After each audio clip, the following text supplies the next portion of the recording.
Recording in progress. Hello, everybody. Hello. Welcome. If you're joining us here, we are doing our very first webinar with ProCare Health as our sponsor and our special guest, Mercedes, who's joining us today. And we're going to be focusing on mental health, and she's going to be telling her wonderful story, weight loss journey story. I'm really excited about that. Say hi if you are joining, whether you're on Facebook or whether you're here on this platform. I am kind of messing around with different cameras. This is new progress to me. So want to also just explain, ProCare Health is launching very first day, something called Bari Connected. We've been doing these live events now for 2 years. Most of them have been just launched over what we call Crowdcast.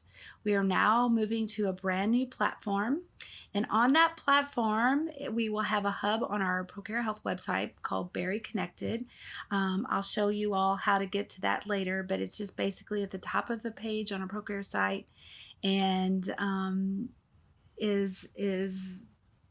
has a couple drop-down boxes, one for the hub, which has Mercedes event on there along with all of our other May events, and then we have a handouts page, and then all of our replays, instead of being accessed through the same link, will now be on YouTube, so on our ProCare Health YouTube channel. So I'm going to take a deep breath. I'm going to just say I met Mercedes at a bariatric society event. It was back, it's probably almost been a year and a half, 2 years. Yeah, it's been about a year and a half now. Yeah. And at that time, I had my colleague with me. Her name is Brittany Patterson, and we miss her dearly. She's actually moved on to different ventures.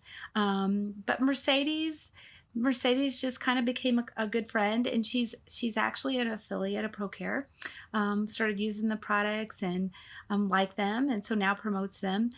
But the big thing I wanted to do is just have her on here because she has a story that we want to hear about, and I love the topic of mental health. I was telling her before this that we actually had quite a few people commenting that they were really looking forward to this because people struggle, and not everybody talks about mental health.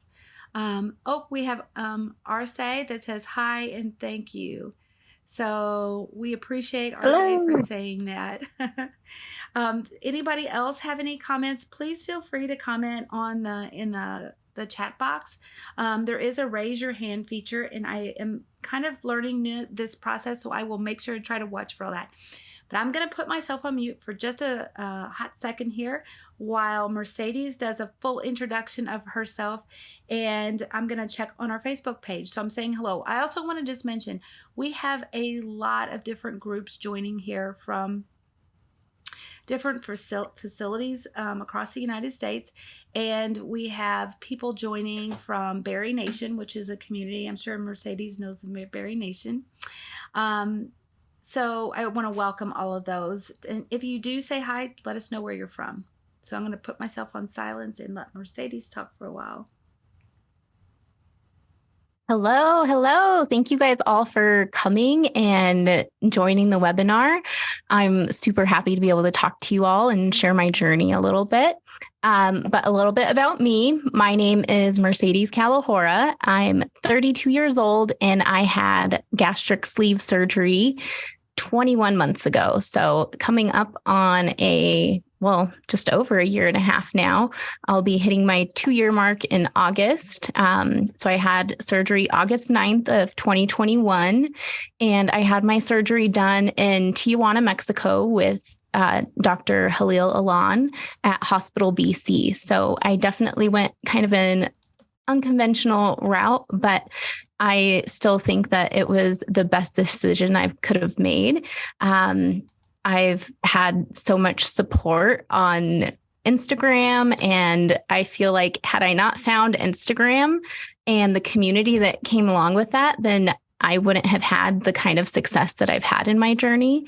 My highest weight was 265 pounds, and I am 5'4". So that was quite a bit on me. I have lost 110 pounds. So I am now at 155 pounds, just to kind of put everything into perspective. I know not everyone can see me, but that is okay. That kind of gives you an idea of where I started and where I'm at now. So on my Instagram page, you can see a whole ton of before and after photos. And I feel like I share one of those at least once a week, but those pictures really put into perspective just my growth and showing me how far I've come, especially when, you get stuck in your own head and kind of beating yourself up, not thinking that you've done enough work, but in reality, you've done so much work. So true. I want to say we're going to actually take a peek at that at your Instagram page, if that's okay. Because I told her before, I'm like, I think it's a way for people to kind of see. If you're joining us on our podcast, which you're just listening, which we're going to be taking this recording and launching over to that soon, just check out Mercedes, her page on Instagram. And Mercedes, tell them again what your name of your Instagram following is. Yeah, so it's Mercedes does VSG. So It's Mercedes like the car does VSG. Okay, wonderful.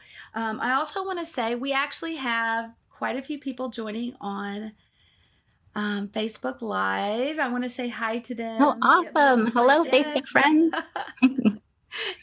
It looks like we have Herlinda. Very unique name. I love that. The city of Kingsville, Texas. We have Crystal from Tamaroa, Illinois. We have Deanna from Laux, Cutler, Illinois. So welcome on that. And awesome. And if you're here, guys, with us on Zoom, let us know. Say hi. I'm going to go ahead and share my screen and kind of pop on over to the Mercedes Instagram page. So I'm going to enlarge this. Can you see Mercedes over here? Yep. Your page? That's me. So here is the top. Mercedes does VSG. This little bar. I don't know if you guys are, if it's hiding part of my screen. It looks like it's not, because I'm looking on Facebook. Mercedes, here's some pictures. And let's click on one just to kind of get an idea. I'll let you talk just to, I have a screen that kind of likes to make things large. There we go. Oh, wow. This was 40 weeks ago. And it's so crazy. I feel like my body has changed so much since then. My weight hasn't really changed in a really long time, but I feel like my body composition has just continued to change more and more. So wild. Yeah. I have a lot more skin now, but it's all worth it. Trophy of my hard work. Well, into some of these pictures are kind of, it looks like working out. Is this your picture from when you first had your surgery? Yeah, so that's when I first had my surgery. And then when I had my endoscopy last week, I just felt like it was a good opportunity to get a before and after picture in a hospital bed. It's kind of fun. Those are moments we don't always think about. So it's kind of fun to look at that. And then anything else you want to point out, like as I'm kind of going down, because you got a lot of fun stuff here. Yeah. I have a picture from my boudoir shoot that I did. I did that back at the end of this past year. And I think that this was a really huge turning point for me when it came to my body dysmorphia. Just because I still see myself as being bigger than I am on a lot of days. Some days are good days, some days are bad days. And this just really helped me to see myself for all that I am, loose skin and all. I feel completely beautiful in these photos, and there might be some retouching, but what you see is what you get. And I think that was just really huge for me to make that mental connection. I think that's something that a lot of people struggle with is the body dysmorphia. It's like looking in the mirror and what you see and maybe what other people see is may not even be the same thing. It's just, even now, like I do the same thing. I'm, gosh, almost 10 years post-op, and Mhm. definitely is something. And this picture of you, and is this your husband? Yeah, that's my husband. He also had a gastric sleeve surgery. So this was a before and after picture for both of us. Oh, that's so cool. How far out is he? Who had surgery first? I had surgery 3 months before him. We both went to the same surgeon. We both went down to Tijuana. I was his companion when he had his surgery. And I felt like he lost weight so much quicker than me, but he's also a male. And I feel like men just lose quicker.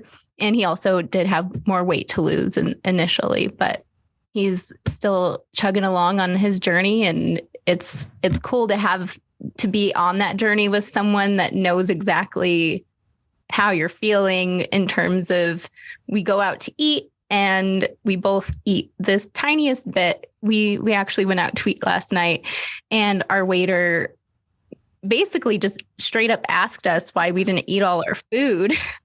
And so I just had to tell him we have tiny stomachs, and that was my answer, and that was it. But we were like interrogated for not eating all our food. I know sometimes I feel like restaurants take it as a kind of like, why wouldn't you eat all the food? Like, was it not good? Yeah. Kind of thing, you know. I have some Yep. more He asked those comments. questions.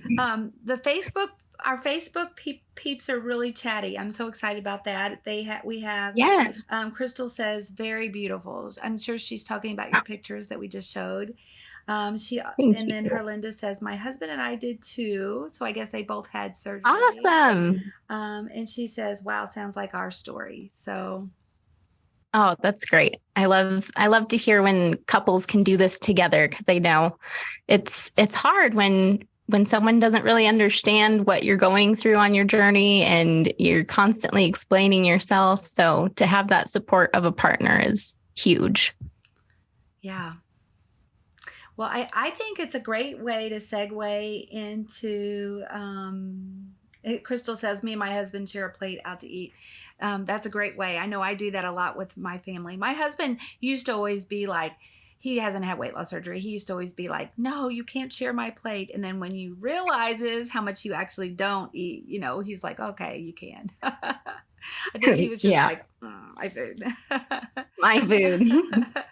Okay, well, we're just going to, like I said, segue into your piece and what you kind of have prepared for us on the mental aspect, the ups Sure. and downs, the ins and outs, and kind of like just kind of segueing into your own story and how that fits. So, sure. So if we want to start all the way at the beginning, I've dealt with mental health struggles since as long as I can remember. But I always thought they were just normal things that humans experienced. It wasn't until college when my mental health really started to kind of decline, just stress of testing and being at a new school, all these things, when I really had to start taking a deep dive and figuring out what was going on with me. You're going through growing up and hormonal changes, and then you realize that you've got some mental health things that you need to address.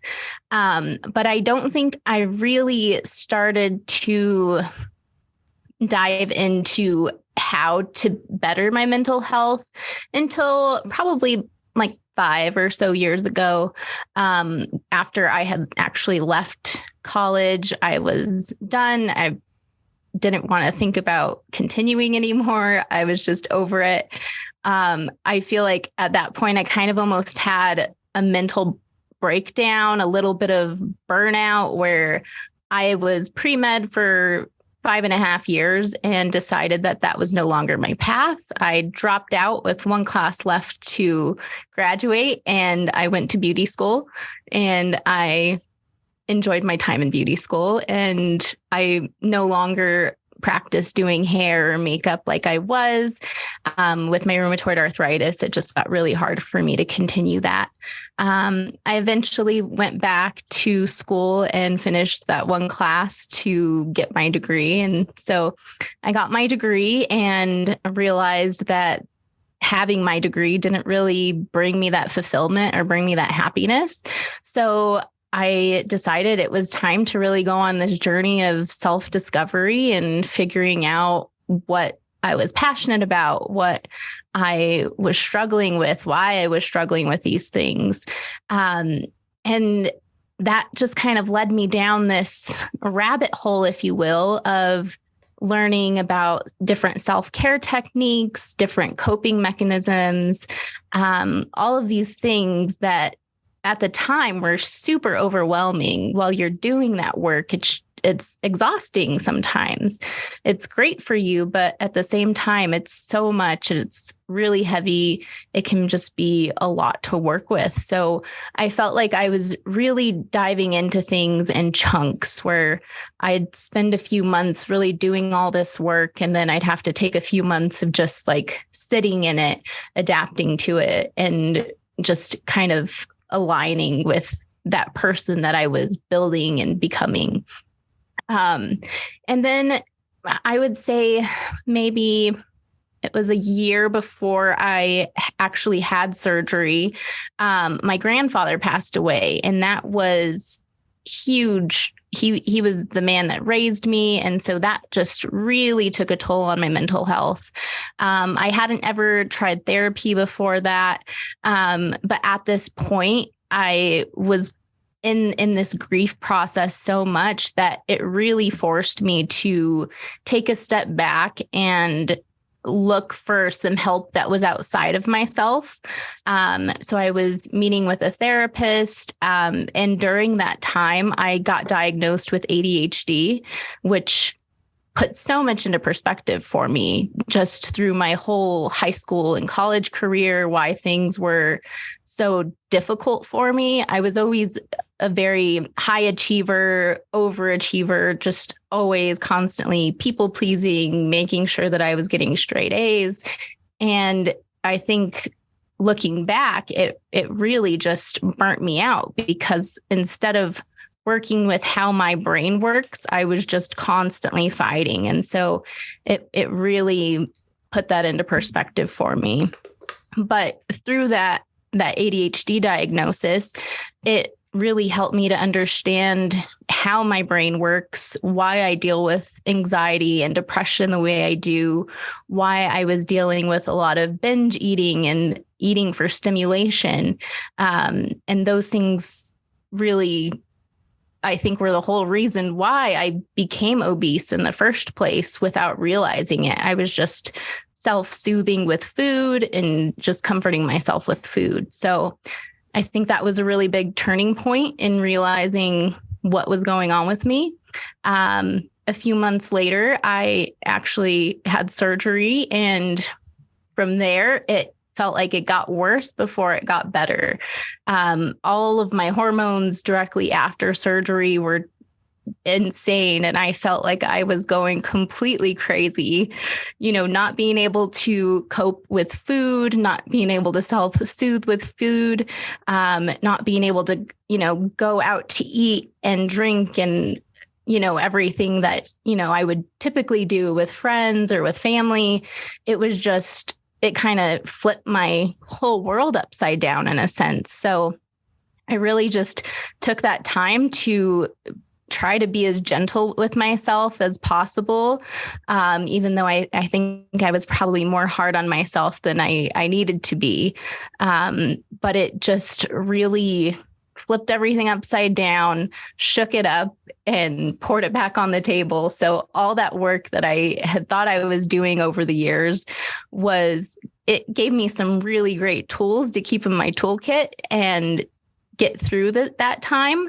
But I definitely felt some negative effects at first, just, with those hormones. It was a wild ride. But even now, to this day, I've been dealing with some health things with my rheumatoid arthritis and some complications with reflux.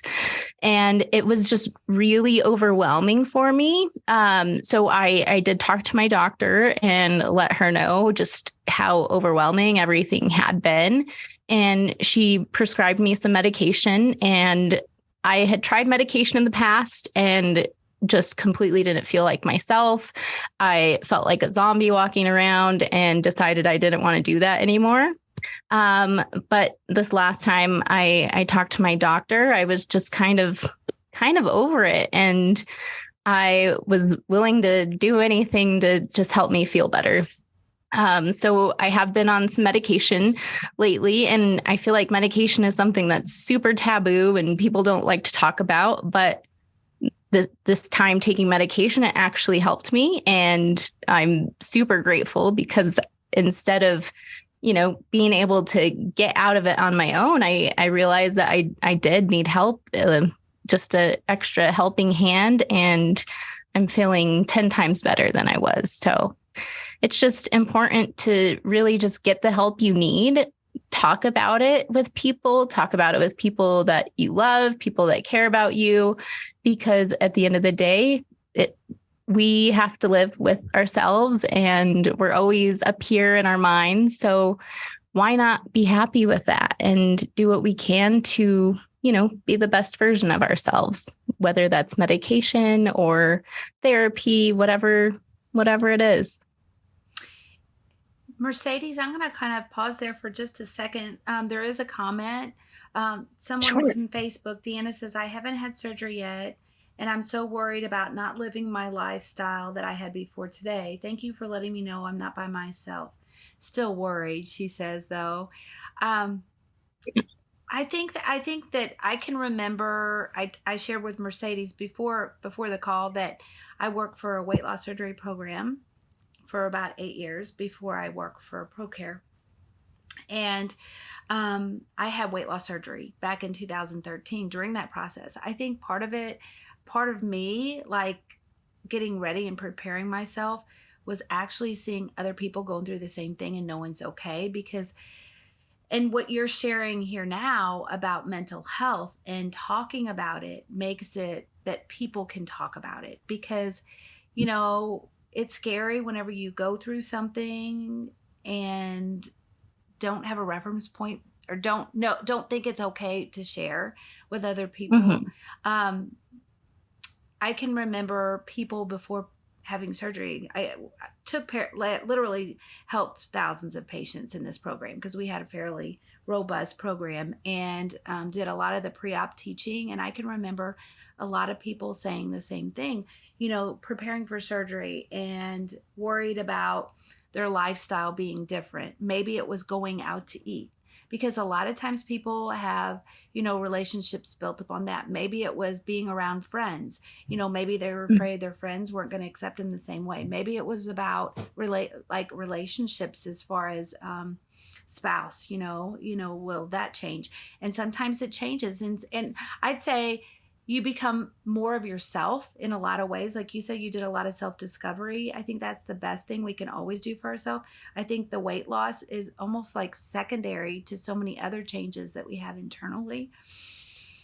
Yes. And wouldn't you say, like, it sounds like, just from what you're telling me, and you please tell me if I'm wrong, but it sounds like whenever you went through your journey, and I know I kind of experienced some of the same, you kind of learn more of who you are, like from a standpoint, and like face some of the challenges. It actually helps you face challenges in a totally different way. It's not like you're avoiding things like you may have done before. You're like facing them and just going straight through them, as opposed to like wiggling around them. And like you said, self-soothing, using food for an emotional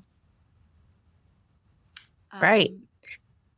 Yeah. I feel like with weight loss surgery, you're completely, it's almost like you're just stripped down to yourself, because you don't have these external factors, whatever you're using to self-soothe, whether that be food, alcohol, whatever it may be. And so you're really forced to look yourself in the face, look yourself in the mirror, and kind of evaluate who you are, where you're at. And something I always tell people is you have to meet yourself where you're at. And wherever you're at, that's okay.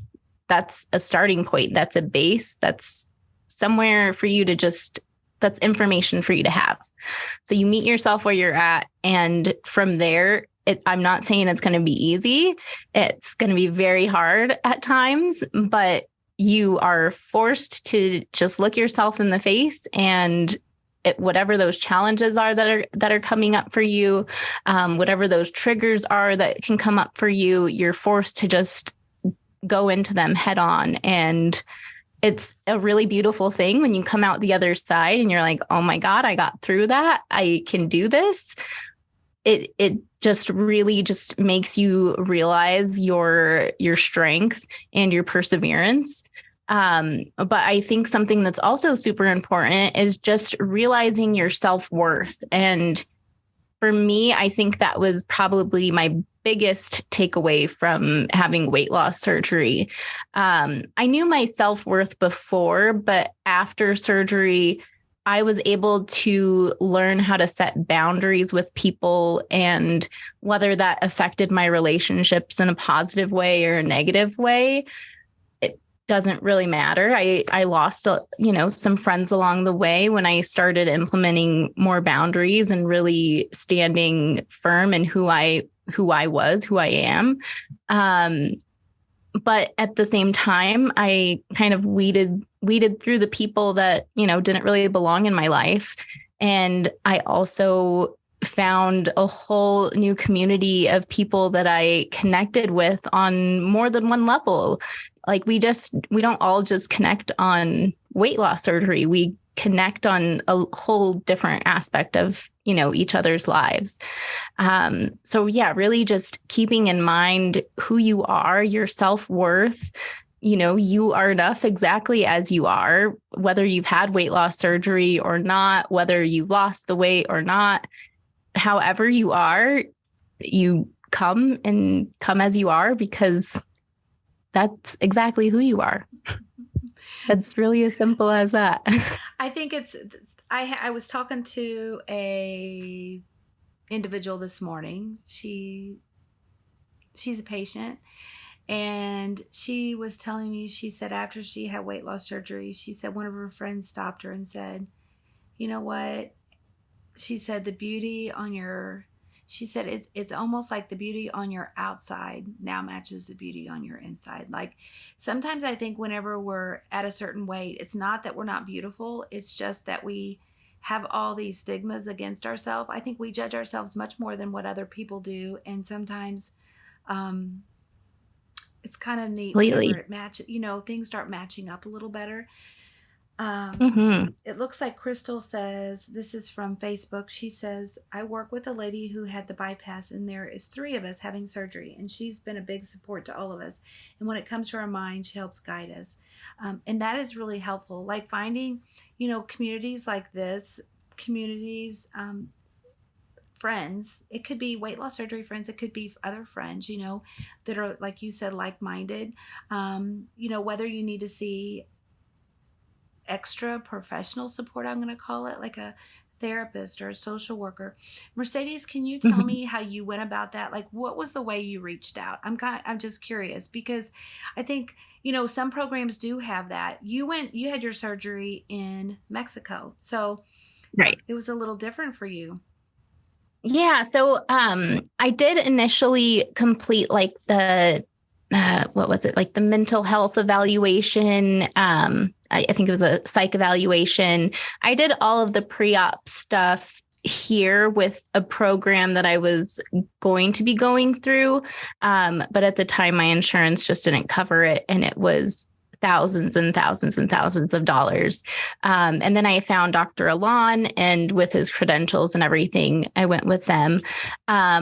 But with that said, I didn't have anything really anywhere to turn to when it came to mental health stuff.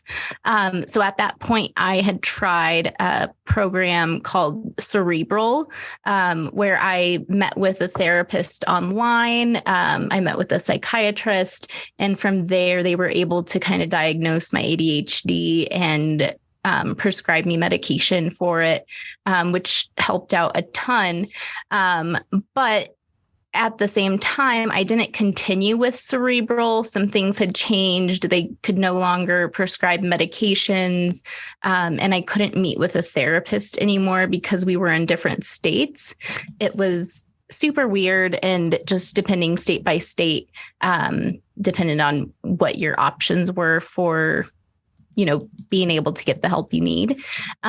So from there, I since got a different insurance. And so I'm able to go to a behavioral health specialist through, I have Kaiser. So I go through Kaiser and I'm able to set that up super easy, which has been great. But I know there are a whole ton of resources out there for people looking for mental health help, whether that's just therapy, talk therapy, group therapy, something I even did in the past, not necessarily professional help, but I joined what was called a women's circle. And that was just basically, that was like group therapy for me.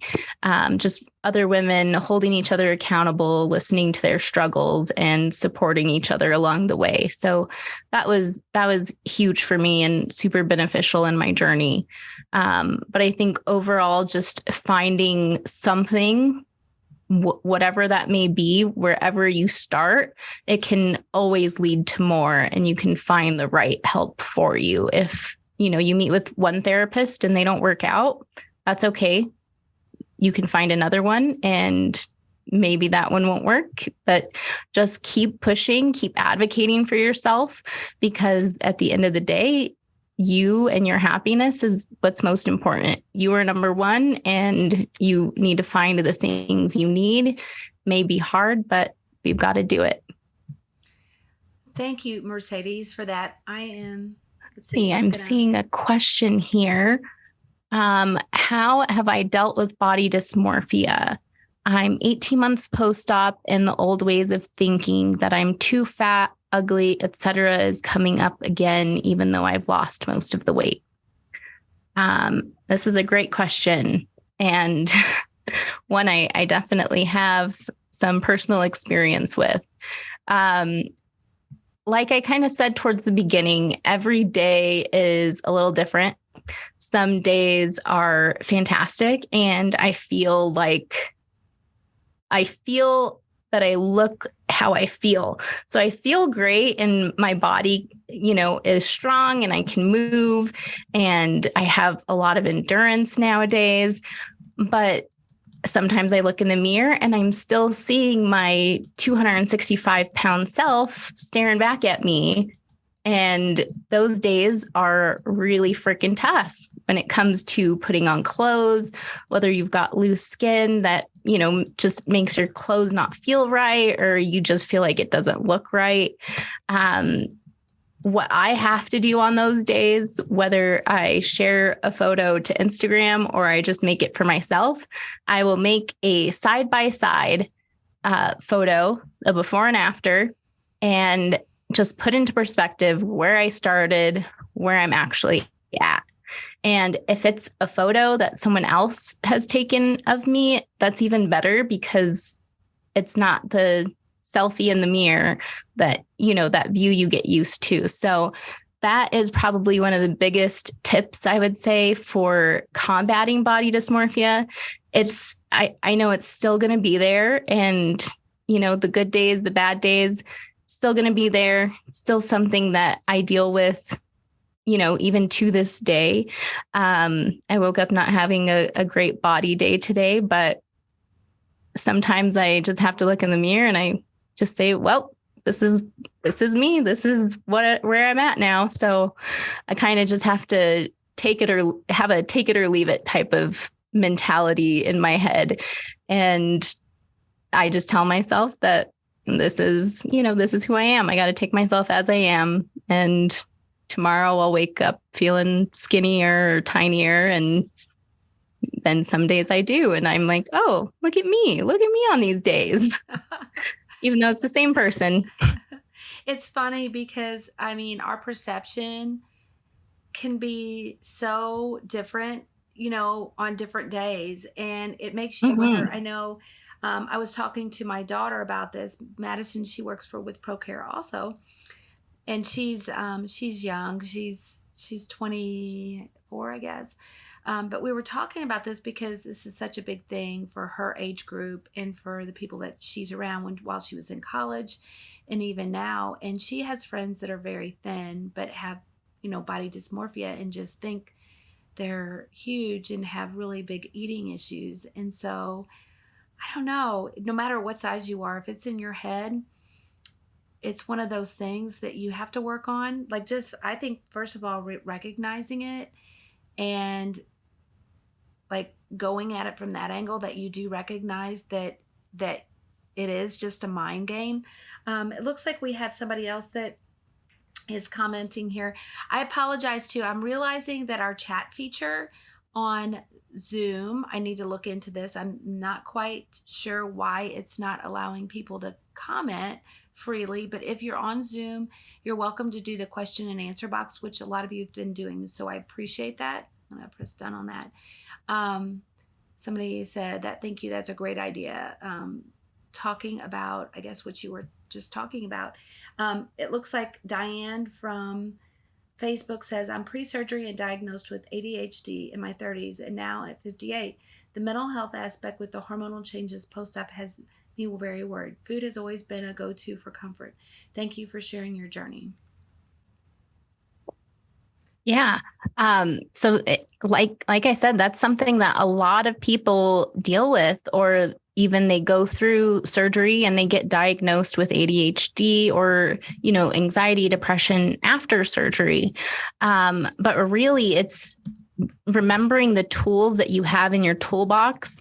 That's what I call them. I've got my little trusty toolbox full of some self-care stuff, which I'll actually just kind of share those right now so I don't forget to share them. But things that I've used that have been kind of tried and true, I don't use them all in one day. Sometimes I use one tool over the other, but I'll kind of just list some things here and let us know if you guys have questions about any of these things. But meditation, that's something I found years and years ago. Sometimes I practice it, religiously. And those times when I am practicing it very regularly, I find that I just stay in a really good spot for a long time. But sometimes you get out of your routine and you forget. Then we've got exercise and movement. And this doesn't have to be, running miles and miles, lifting heavy weights, just intentional movement. For me, I found that I really love Pilates. I enjoy running and doing those things, but just on my arthritic body, the impact can be a lot and send me into a flare up. So I found that I really love doing Pilates and yoga, and I just feel so much better after I move my body and get those endorphins going. Let's see, we've got box breathing and breath work. This is also something that I found years ago, but it's been so beneficial for me, especially when I feel like I'm about to get into an anxiety attack or when I'm having some heavy depression and just can't really focus on tasks I have in front of me. So you'll breathe in for 4 counts, you'll hold it for 4 counts, you'll breathe out for 4 counts, and you'll hold it empty for 4 counts. And I usually just kind of repeat that until I can feel my heart rate come back down, and I'm just more aware of the moment that I'm in versus being in my head and scrambled all over the place. Like I said, women's circles, those have been really great.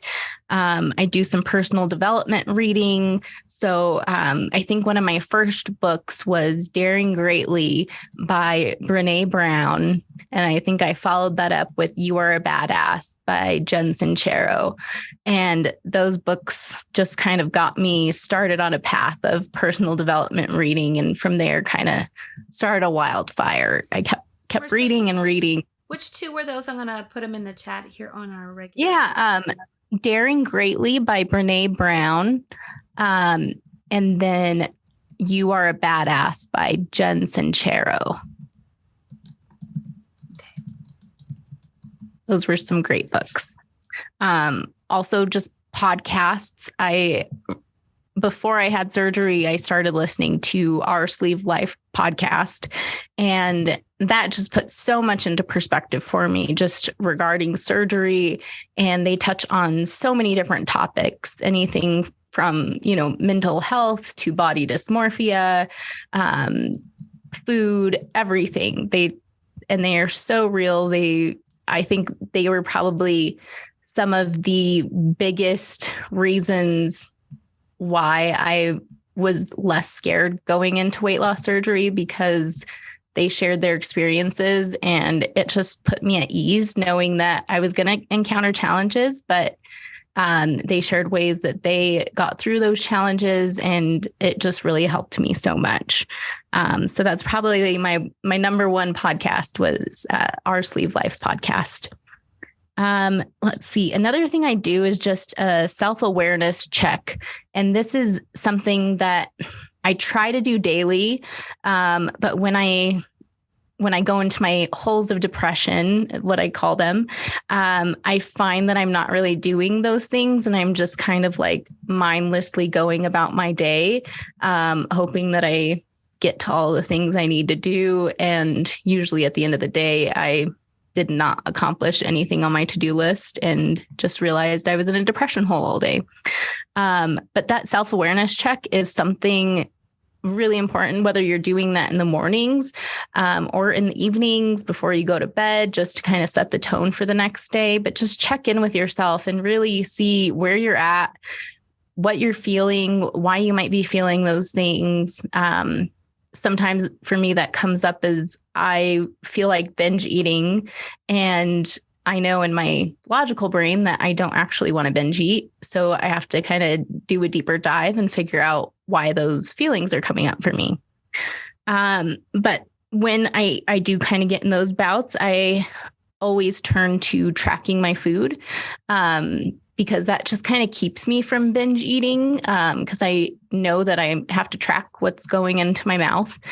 And that just kind of lets me know if I'm, on a good track, if I'm hitting my protein goals, my water goals, if I've had too much sugar in the day. That just really helps to keep me on track. But also a really good tool I think people forget about is reaching out to friends or family, just, talking to someone, going for coffee or a tea or whatever it is that you want to do, whether you just go for a walk, something like that can be really beneficial just to get you out of your own head and, continue with your day, have a nice chat with someone.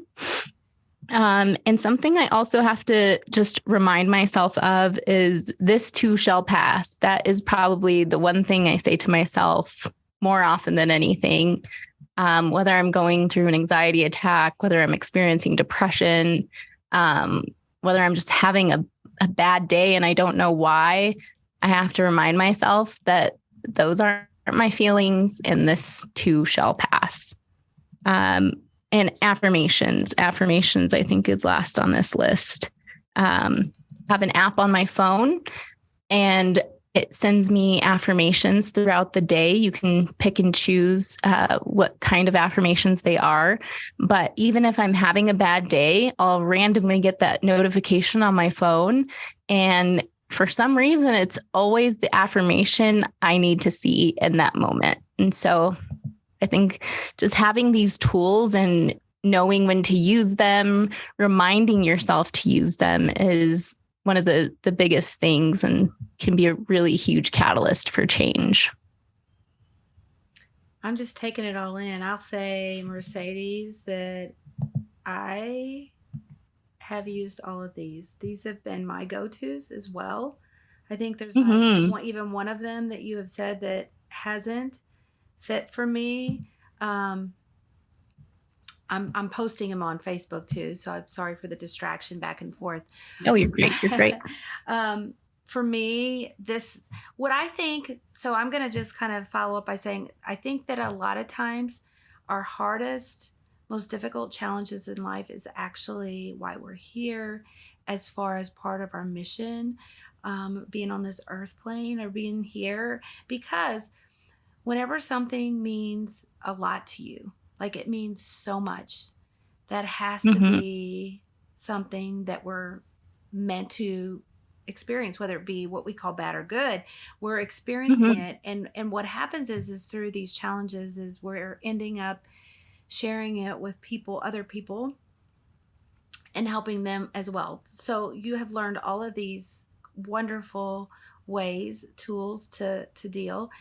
These things can help other people too. I know for myself, a little bit about like why I've studied these same things is, before I worked for in a bariatric world, I guess. I worked in a hospital setting for a long time, 30 years maybe, and 20 of that was in an emergency, actually a couple emergency departments, really busy. And Mm-hmm.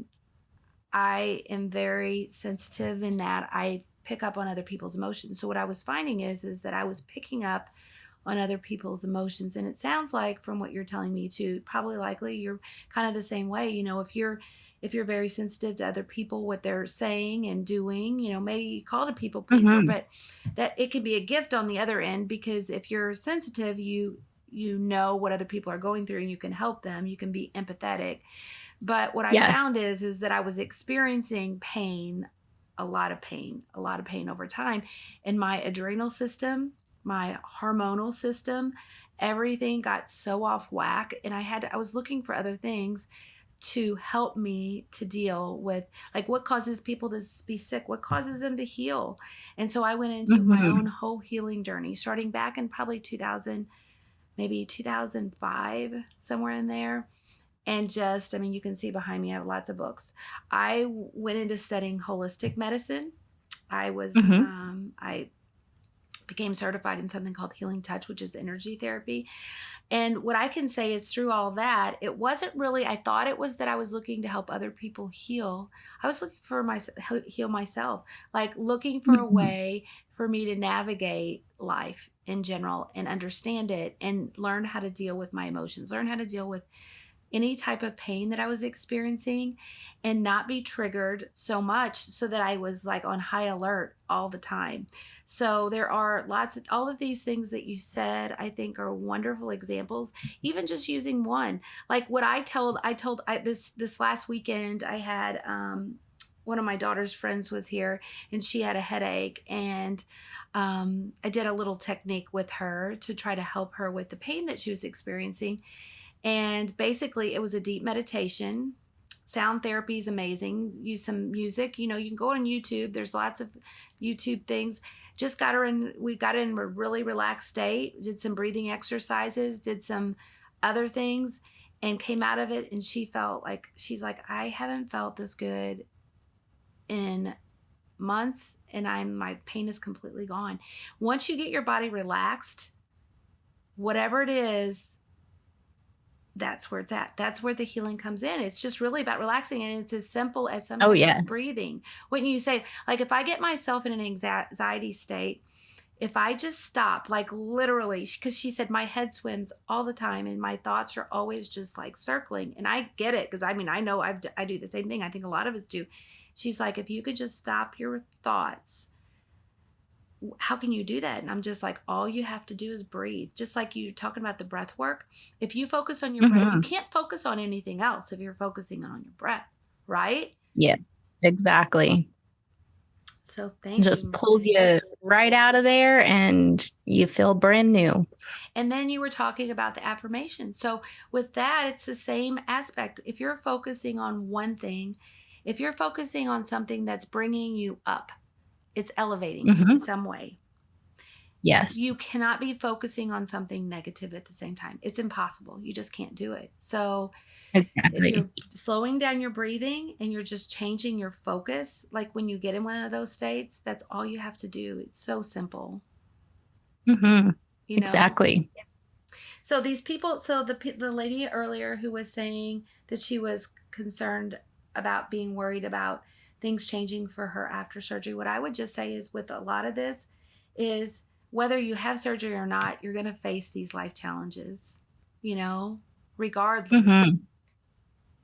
But it's like after surgery, you're almost better equipped to deal with those things because you're feeling better just in your body. You're actually healthier than you are, before surgery. So I think that's a really huge part because you are able to just dive into your mind and deal with the things there instead of having to deal with, your fatigue and your pain in your body and having that just kind of add on to everything. Yes, absolutely. It looks like we have another attendee says, I have Sunday school teacher say, in the Bible is never, it always says, and it came to pass. Um, and it never says it came to stay. Everything's temporary. Mm. If we could look at life, Yeah. that's been one of my mantras too, Mercedes, is everything is temporary. I know you said yours was this shall pass, I think. Is that what you said? Yes. This too shall pass. Yeah, because everything is temporary. If you can remember that, I think, a lot of times people get in a state where they think everything seems more permanent and it's scary. And I think that's where, like, sometimes people get into a state where suicide happens, or like those states where you get so low where you just don't think it's possible to come out of them. And it's not true, guys. It's not true. Right. There's always another outlook. Sometimes it's just laying down and sleeping. Like, I've done that before too. Oh, yes. Sometimes that's the best self-care you can do is just take a nap. Sometimes for me, it's just vegging out and I'm going to binge watch this TV show because it's going to get me out of my head. And that's okay because that's where I'm at today. And that's what you need. And you know what? Whenever you take care of yourself like that, it radiates to your children, to your family, to your significant other, to the people that you're around, like people on this call. Whenever you're taking care of yourself, you don't have to say anything or be anything. You just are yourself, and you're at a different state. So that elevates out to other people. You can actually raise people up just by being connected yourself. Yes, exactly. And that's why I'm such a huge advocate for sharing, my journey and encouraging others to share their journeys, because if one of us is going through something, whether it's good or bad, that can rub off. And, sometimes you see people going through struggles and it's not necessarily that their negativity of that situation comes and rubs off on me. It's more so I can see that and I can relate to it. And I know that I'm not alone in feeling that way or experiencing, whatever that is. And the same for positivity. I think positivity is more contagious than negativity in a sense, because when I'm having a bad day, I go in my stories and I'm, watching people, either someone's having a bad day and I can empathize with that. And I'm like, oh, I get it. We vent about it, and then we move on. But then there's times when I'm having a bad day and I see someone having a great day, and that just is kind of like a mental check for me to, why are you having such a bad day, Mercedes? I spilt my coffee this morning, or, whatever the case was that sent me into a spiral. And just knowing that that person's having such a good day, I'm like, no, I can have a good day too. It's not too late. Until the moment my head hits that pillow at the end of the night, I still have the opportunity to change my day around. And if not, I go to bed and tomorrow's a new day. Exactly. Every moment is another moment to pivot and change and Mm-hmm. breathe. Like, there's always a way. And sometimes it can be as easy as petting your fur friend, if you have a fur friend. Mm-hmm. A cat or a dog or whatever, a raccoon, baby raccoon. A friend has a baby raccoon.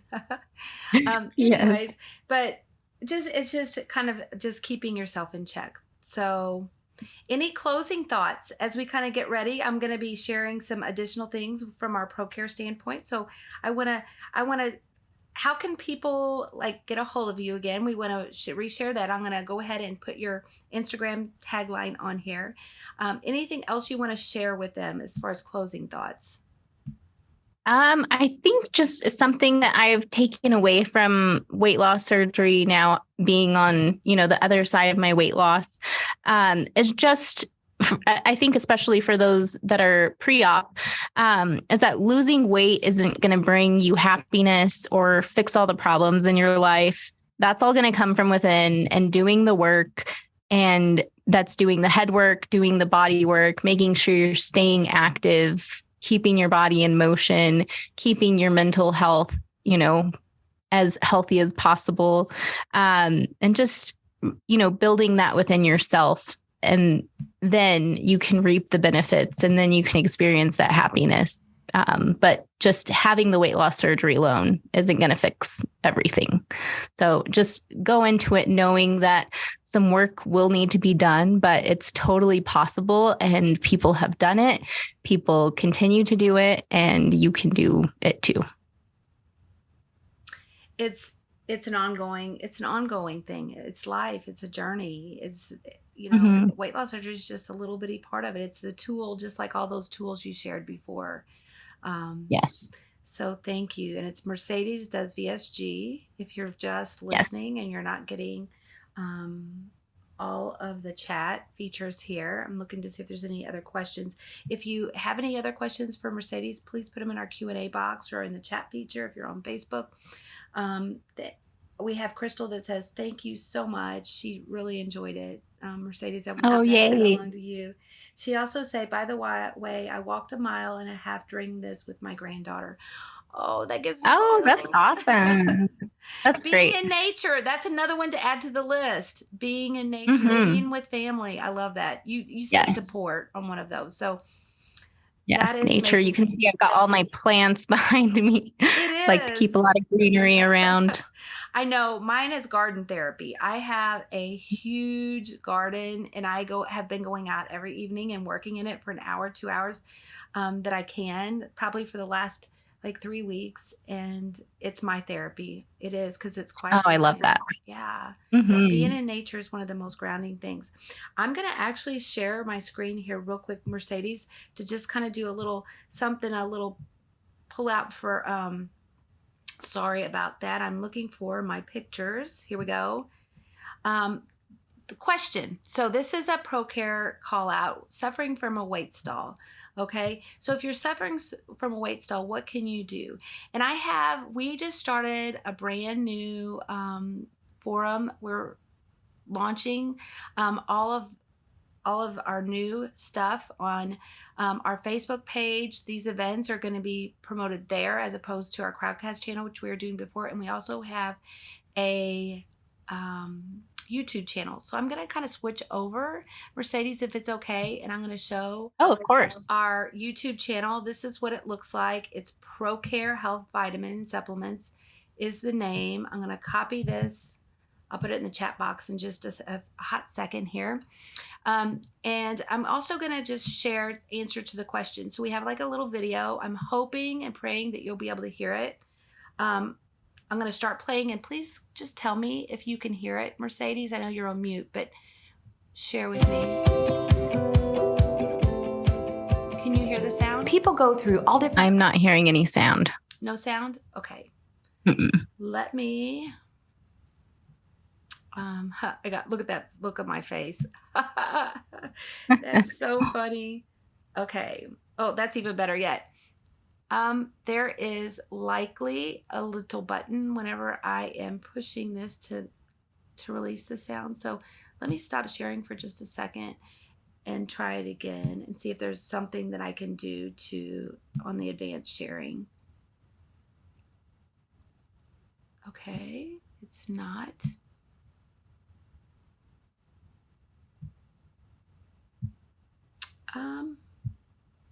Well, there's a video. I'm going to try it one more time here. If not, I'll just kind of, I'll click the link. We have a little video. It's 1 minute long that is on weight loss stalls. And I just want to kind of promote our YouTube channel here. That was the main get out of this, so that people have an additional place for resources. So let me try it one more time here. Share screen. Up, share sound. Okay.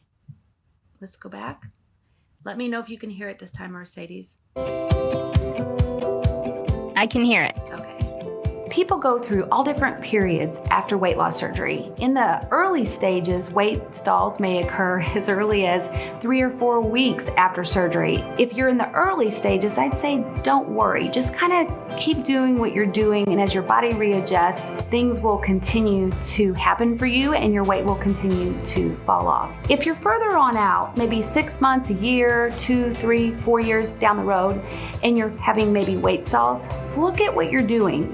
Usually you can look at specific things like your diet, your physical activity, my food choices. Am I making the right food choices? Are you taking in a lot of your calories through liquids? So be cautious when taking in high calorie drinks, because those can be a big contributor to stalls in weight loss. If you feel like you've stalled, don't be discouraged. Make sure you're getting enough physical activity and watching your calorie intake. The best thing to do is to journal and be really mindful of your everyday activities. Thanks, guys. I'm going to actually stop sharing there, and I'll post the link to our new YouTube channel where you can,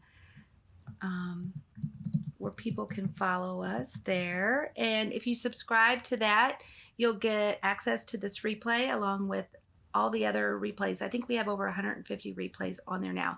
When we were doing the changeover, we've been adding all of those. So, YouTube channel.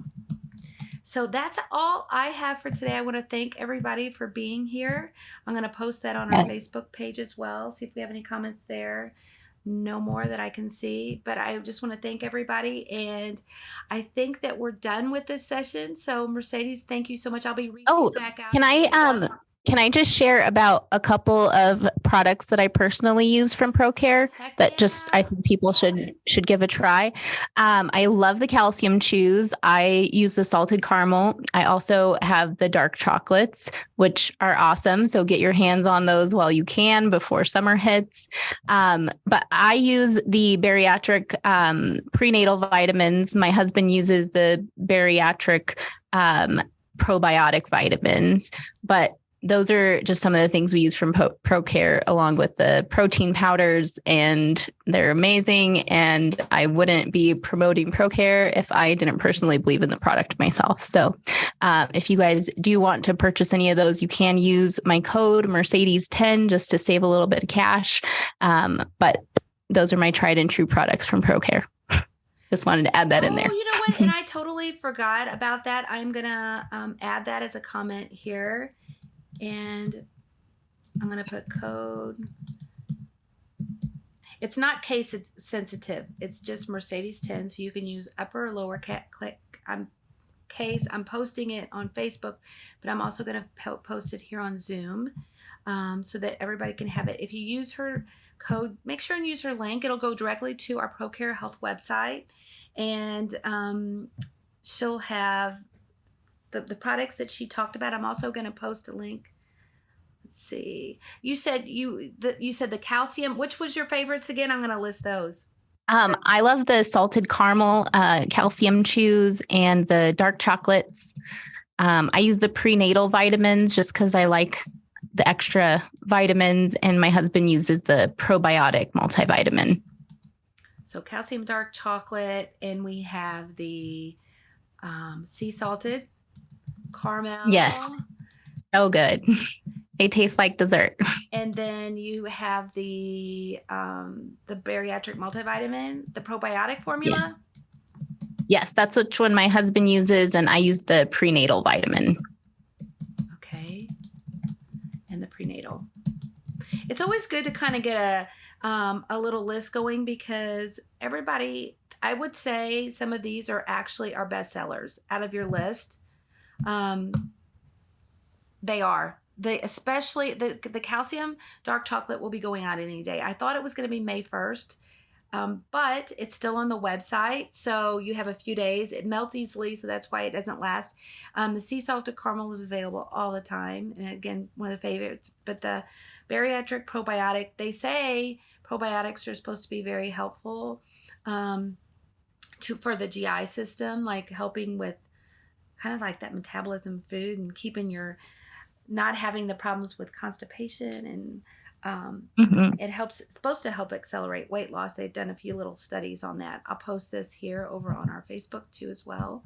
So I'm kind of going back and forth. So so that's everything. Anything else?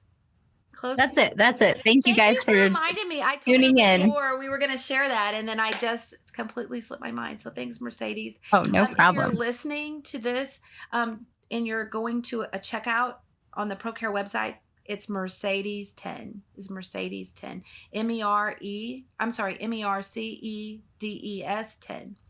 So Yes.